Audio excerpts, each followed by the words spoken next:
Hello everyone, स्वागत है आपका हमारे channel GS by Devdurga class में। आज हम आपको बताएंगे यूपीएससी के बारे में। हर वर्ष कम से कम 10 लाख स्टूडेंट इसमें फार्म जरूर भरते हैं और इसमें सफल होने की उम्मीद से वे प्रतिभाग करते हैं। यह एग्ज़ाम विश्व का कठिनतम एग्जामों से एक माना जाता है, क्योंकि इसमें क्वेश्चन ही ऐसे पूछे जाते हैं। आइए हम आप बात करते हैं आज यूपीएससी के बारे में। यूपीएससी के बारे में हम बात करते समय आपको बताएंगे कुल प्रश्न कितने होते हैं, प्रश्नों की संख्या कितनी होती है, पूर्णांक कितना होता है, निगेटिव मार्किंग प्रावधान, क्वालिफाइंग पेपर।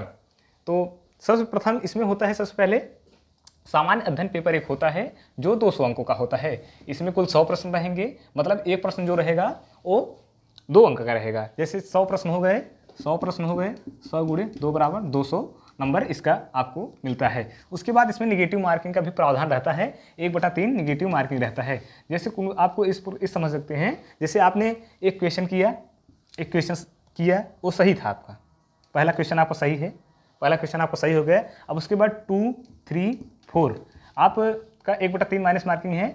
अब आपका ए भी गलत, ए भी गलत, ए भी गलत, तो आपका ये तीनों क्वेश्चन क्या हो जाएंगे, ये तीनों क्वेश्चन 1-2 नंबर के बनेंगे। कटने के बाद आपका यहाँ पे जो आपको 2 नंबर मिले हैं ये भी कट जाएगा। मतलब आपका 3 क्वेश्चन इधर अगर गलत हो रहा है तो आपका एक क्वेश्चन भी गलत माना जाएगा। मतलब आपको 4 क्वेश्चन में से 3 गलत किए, 1 सही किए, तो आपको यहाँ पर भी 0 नंबर मिल रहा है। इस प्रकार होता है 1/3 माइनस मार्किंग, मतलब होता है आपका 3 क्वेश्चन गलत होने पर 1 क्वेश्चन का नंबर कट हो गया।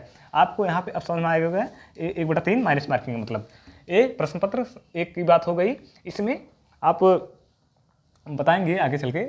उसके बाद सामान्य अध्ययन 200 अंकों का होता है। इसमें कुल 80 प्रश्न होते हैं। सामान्य अध्ययन पेपर 2 दूसरी पाली का पेपर होता है। इसमें कुल 200 अंक होते हैं। एक फर्स्ट मीटिंग होता है, एक सेकेंड मीटिंग होता है। इसमें कुल 80 प्रश्न होते हैं। इसमें प्रश्नों की संख्या कुल कितनी होती है, 80 होती है।